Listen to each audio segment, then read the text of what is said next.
तो फ्रेंड्स, आप सबका कमेंट बॉक्स पे हमेशा ये क्वेश्चन आता है कि मैं अपने ये रेज्ड बेड कहाँ से खरीदती हूँ। और आपके माइंड में ये भी क्वेश्चन आता होगा कि इतने बड़े बड़े बेड्स के अंदर जो वेजिटेबल बेड्स आपको दिख रहे हैं मेरे गार्डन के अंदर, तो इसके अंदर मैं मिट्टी कहाँ से अरेंज की और किस तरीके से मैं अपने इतने बड़े बड़े ग्रो बैग्स को भरती हूँ। तो आज मैं आपके साथ शेयर करूँगी जो छोटे ग्रो बैग्स आप सामने देख रहे हैं उनको मैं कैसे भरती हूँ, और जो इतने बड़े बड़े ग्रो बैग्स हैं उनको मैं कैसे भरती हूँ। मैं बहुत डिफरेंट तरीके से अपने इन बड़े बड़े रेस्ड वेजिटेबल बेड्स को भरती हूँ। आप सबको जान के बहुत हैरानी होगी कि इतने बड़े ग्रो बैग को भरने के लिए मैं बहुत ही कम मिट्टी का यूज़ करती हूँ। तो ये सारी बातें हम डिटेल में डिस्कस करेंगे। अगर आप चैनल पर नए हैं तो चैनल को प्लीज़ सब्सक्राइब कर लीजिए। और सेकंड क्वेश्चन ये आता है कि आपके टेरेस के ऊपर वेट तो नहीं पड़ता, आप इतने बड़े बड़े ग्रो बैग्स को रखती हैं। तो इन सारे क्वेश्चंस का आज मैं आंसर दूंगी। आप इतने बड़े बड़े वेजिटेबल बेड्स के बहुत ज़्यादा फ़ायदे होते हैं। अगर पौधों को मिट्टी ऐसे खुलकर मिलती है तो पौधों की ग्रोथ बहुत अच्छी होती है, और गर्मियों में आपको पानी का भी बहुत कम यूज़ करना पड़ता है अपने पौधों के ऊपर। तो चलिए वीडियो को स्टार्ट करते हैं हम, और ये जानते हैं कि हम इतने बड़े ग्रो बैग्स को कैसे भरेंगे। सबसे पहले मैं स्टार्ट करूँगी छोटे ग्रो बैग को भरना। तो चलिए वीडियो को स्टार्ट करते हैं। आप मेरे पास ये 12 इंच का एक ग्रो बैग है। इसके अंदर मैंने सिर्फ इतनी सी मिट्टी लगाई है। देखिए पूरा ग्रो बैग खाली है, थोड़ी सी मिट्टी डाल दी। ज़्यादा मिट्टी मेरे पास नहीं है, मेरे पास मिट्टी की हमेशा शॉर्टेज हो जाती है इस चक्कर में, क्योंकि मैं पौधे बहुत ज़्यादा लगाती हूँ। तो अब मैं इससे कैसे पूरी ग्रो बैग भर के मिट्टी बनाऊंगी, तो आप इसका प्रोसेस देखिएगा। तो ये मेरे घर के जो किचन का वेस्ट और गार्डन वेस्ट है जो यहाँ पर इकट्ठा है, जो मैं इस ग्रो बैग में डालना शुरू करूँगी, और इससे बनाएंगे हम फ्री की मिट्टी। तो देखिए इस टाइप से इसको डालना शुरू करूंगी। मुझे अपने गार्डन में घूम घूम के कचरा इकट्ठा करना पड़ रहा है। जहाँ जहाँ कचरा इकट्ठा है वहाँ से लेकर आ रही हूँ। ये देखिए ये मेरे किचन का वेस्ट है, और कुछ मैंने इसके अंदर ये अखबार के जो ब्राउन पेपर्स होते हैं वो भी डाल दिया है। अब मैं थोड़ा सा कचरा इकट्ठा हो गया तो मैं इसके अंदर थोड़ी सी ऊपर से मिट्टी डाल दे रही हूँ, जिससे कि एक्स्ट्रा जो मॉइस्चर होगा वो इस कचरे का इसी के अंदर सोख हो जाएगा। फिर थोड़ा सा कचरा हम और डालेंगे इसके अंदर, जैसे कि मैंने डाला। ये मेरे गार्डन वेस्ट है ये निकला हुआ, और हम डालेंगे थोड़ी सी मिट्टी इसके ऊपर। तो आप देख रहे हैं कितना आसान तरीका है। अगर आपके पास मिट्टी नहीं है तो आपके पास अगर सामने कोई, अगर आपके घर के पास कोई पार्क है, और वहां से भी इस तरीके से पत्ते, सूखे पत्ते, गीले पत्ते या 10 दिन का अपना पुराना कचरा लेके भी ऐसे फ्री की मिट्टी तैयार कर सकते हैं। और जब अगर हम इस तरीके से मिट्टी बनाएंगे तो हमारे पौधों के अंदर हमारे को खाद डालने की जरूरत अगले 6 महीने तक बिल्कुल नहीं होगी।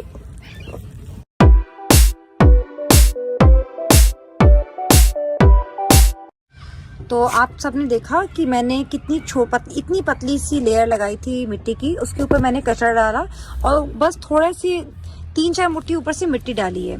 अब मैं इसके अंदर थोड़ी सी मिट्टी और डालूंगी। तो देखिए मेरा ग्रो बैग कितना पूरा का पूरा जो 12 इंच का ग्रो बैग था वो पूरा भर गया है। और जब ये ग्रो बैग अच्छी तरीके से भर जाए तो आप इसके अंदर कोई भी पौधा लगा सकते हैं। आप चाहें तो गर्मी का टाइम में आप भिंडी का पौधा लगा दीजिए, या कोई भी पौधा आप लगा सकते हैं। तो ये डबल पर्पस हो गया। अब देखिए जब भी ये पौधा इसके अंदर मुझे हार्वेस्टिंग, जो भी पौधा मैं लगाऊंगी उससे हार्वेस्टिंग जब मुझे मिल जाएगी, तो उसके बाद जब मैं इस ग्रो बैग को खाली करूँगी तो जितनी भी मिट्टी जो निकलेगी वो खाद बन चुकी होगी और बहुत ही न्यूट्रिशन रिच मिट्टी होगी। फिर अगेन उसके अंदर मैं थोड़ी सी खाद मिलाऊंगी, और वो किसी ग्रो बैग, दूसरे ग्रो बैग में मैं पौधा लगाने के लिए यूज़ कर सकती हूँ। तो देखा आपने कितना आसान है बिना मिट्टी के अपने घर के अंदर मिट्टी को बना देना और पौधा लगाना। और जब आप इस टाइप की मिट्टी बनाएंगे तो आपको जो भी आप पौधा लगाएंगे उसके अंदर अगले 6 महीने तक आपको कोई भी खाद को नहीं डालना होगा। तो चलिए अब देखते हैं कि हम इतने बड़े बड़े रेस्ड बेड यानी कि जो वेजिटेबल बेड्स आते हैं उनको हम कैसे भरेंगे। तो ये मेरे लास्ट ईयर समर की क्लिप है जिसको मैं आप सबके साथ शेयर कर रही हूँ। और शेयर करने के पीछे रीज़न ये है कि ये मेरी सक्सेस स्टोरी है, क्योंकि इस तरीके के वेजिटेबल बेड भरने की वजह से मुझे बहुत ही अच्छी हार्वेस्टिंग मिलती रहती है। तो और जब मैंने इस चीज़ को एक्सपीरियंस किया और सक्सेस मिली, तो मेरा मन किया कि मैं आप सबके साथ फिर से इस चीज़ को शेयर करूं। तो चलिए स्टार्ट करते हैं कि सबसे पहले मैं क्या करूंगी। जो मेरा इतना बड़ा वेजिटेबल बेड देख रहे हैं, मैं किसी की मदद से ये काम करवाती हूं, क्योंकि मेरे लिए आसान नहीं होता अकेले इतने बड़े वेजिटेबल बेड को खाली करना।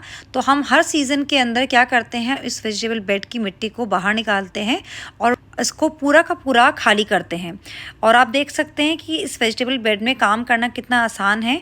आप चाहें तो जैसे आप खेत में या गार्डन में खुली मिट्टी में काम करते हैं, वैसा एक्सपीरियंस होता है। आप इसी के ग्रो बैग के अंदर खड़े होकर आराम से सारी मिट्टी को धीरे धीरे खाली कर सकते हैं।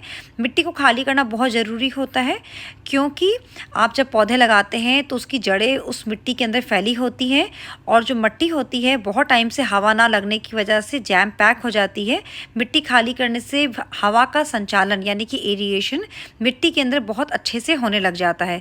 तो अब हम इसमें और नई कंपोस्ट को मिलाएंगे, और इस टाइप का कंपोस्ट मैं सीज़न में एक बार ही मिलाती हूँ। इसके अलावा पूरे सीज़न में गोबर की खाद का ही यूज़ करती हूँ।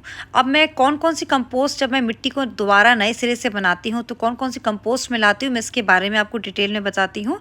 जब मैंने पूरी मिट्टी को बाहर निकाल लिया, तो मैं इस मिट्टी के अंदर मिलाऊंगी अच्छी मात्रा में बोन मील, गोबर की खाद, नीम खली, trichoderma, seaweed granules, Epsom salt, थोड़ा सा गेरू, कैल्शियम के लिए चूना ऐड करूंगी। चूने के लिए मैं क्या करूंगी कि जैसे आप देख रहे हैं कि मैंने एक इस ग्रीन कलर के टब के अंदर चूना निकाला, फिर मिट्टी को मैं उसके ऊपर डालूंगी, फिर अच्छे से अच्छा मिक्स दूंगी इस मिट्टी को। फिर उसके बाद जो मिट्टी का ढेर लगा हुआ है उसके ऊपर इस चूने लगी मिट्टी को अच्छे से फैला दिया जाएगा। क्या होगा, आने वाले 6 महीने के लिए मेरे पौधों के अंदर कैल्शियम की कमी नहीं होगी।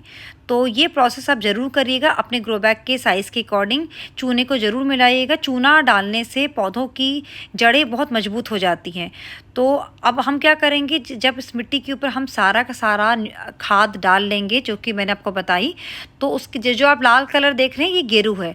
गेरू किसी भी दुकान में, पुताई वाले की दुकान में ईजीली मिल जाता है, आप वहाँ से ले सकते हैं। गेरू के अंदर बहुत में आयरन होता है। अगर आपको गेरू नहीं मिलता तो अपनी ग्रो बैग के अंदर कुछ कीलों को गाड़ दीजिए, उससे भी आपकी मिट्टी के अंदर कभी भी आयरन की कमी नहीं होगी।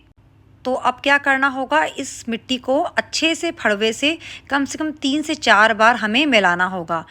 और ये जो आप सामने देख रहे हैं जो ग्रीन ग्रो बैग के अंदर पड़ा हुआ है, ये घर पे बना हुआ किचन वेस्ट कंपोस्ट है। और मैं हर साल इसी तरीके से एक अच्छी मात्रा में किचन वेस्ट कंपोस्ट भी अपनी मिट्टी के अंदर मिलाती हूँ। इस टाइप की मिट्टी बनाने से आपको जो भी हार्वेस्टिंग मिलती है, जो भी प्रोडक्शन मिलता है, वो बहुत ही हेल्दी मिलता है।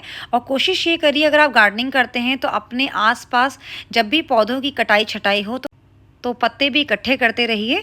इसका भी यूज़ मैं आपको आगे दिखाऊंगी। पत्तों का बहुत बड़ा यूज़ होता है गार्डनिंग के अंदर, सूखे पत्ते हों या हरे पत्ते हों, कैसा भी पत्ते हों, चाहे किसी पेड़ की कटाई हो तो उसके भी हरे पत्ते होंगे, उसकी टहनियाँ होंगी, तो इसका बहुत बड़ा यूज़ होता है गार्डनिंग के अंदर। भी मिट्टी अच्छे से बन के तैयार हो जाए। देखिए ये बड़ा बेड है तो बनाने में टाइम ज़्यादा लगता है।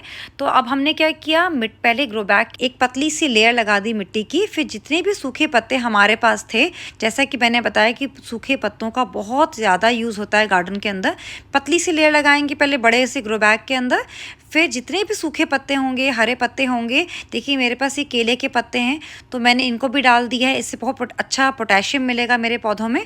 तो जितने हरे पत्ते हों, सूखे पत्ते हों, आप अच्छे से ठूस के उस ग्रो बैग के भर दीजिए।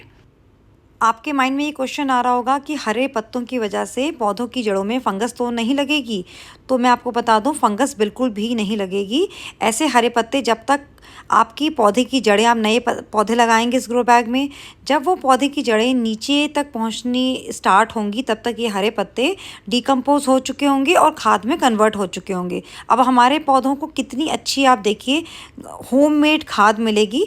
और जब आप अपने छत के ऊपर इस तरीके से वेजिटेबल बेड लगाएंगे तो उसका वेट भी बहुत ही कम पड़ेगा आपके छत के ऊपर। और फिर जब आप नेक्स्ट सीज़न में इस ग्रो बैग की खुदाई करेंगे, यानी कि इस मिट्टी को पलटेंगे, तो आपको ये सारी जो हरे पत्ते हैं खाद के रूप में आपको ढेर सारी खाद मिल जाएगी। तो देखिए कितना आसान है अपने घर के अंदर खाद बनाना, बिना मिट्टी के ग्रो बैग बड़े बड़े भर देना। और देखिए कितने अच्छे से वेट मैनेजमेंट भी होगा हमारी छत पे, कोई वेट भी नहीं आएगा और ज़्यादा खाद डालने की ज़रूरत भी नहीं होगी अपने पौधों में। और इस टाइप के बड़े बड़े ग्रो बैग्स जो वेजिटेबल बेड्स हैं आपको अमेज़ॉन में या फ्लिपकार्ट में बहुत ही आसानी से मिल जाते हैं। और लास्ट में मिट्टी की एक अच्छी लेयर जितनी जगह बची है उसके ऊपर लगा देंगे और अब आपका ग्रो बैग रेडी है आपके पौधे लगाने के लिए। तो बस देखा आपने, छोटे बड़े ग्रो बैग्स को भरना कितना आसान है, स्पेशली बड़े ग्रो बैग्स को, और छत के ऊपर वेट मैनेजमेंट करना। तो आप भी इस प्रोसेस को ट्राई करिए, देखिए कितना मज़ा आएगा, आपको फ्री की खाद और फ्री की मिट्टी मिलेगी बदले में। और अगर मेरा वीडियो पसंद आया हो तो मेरी वीडियो को लाइक कीजिएगा। अगर मेरे चैनल पर नए हैं तो सब्सक्राइब करना मत भूलिएगा, प्लीज़ सब्सक्राइब कीजिए मेरे चैनल को। और फिर मिलेंगे नए वीडियो में। Bye bye, take care.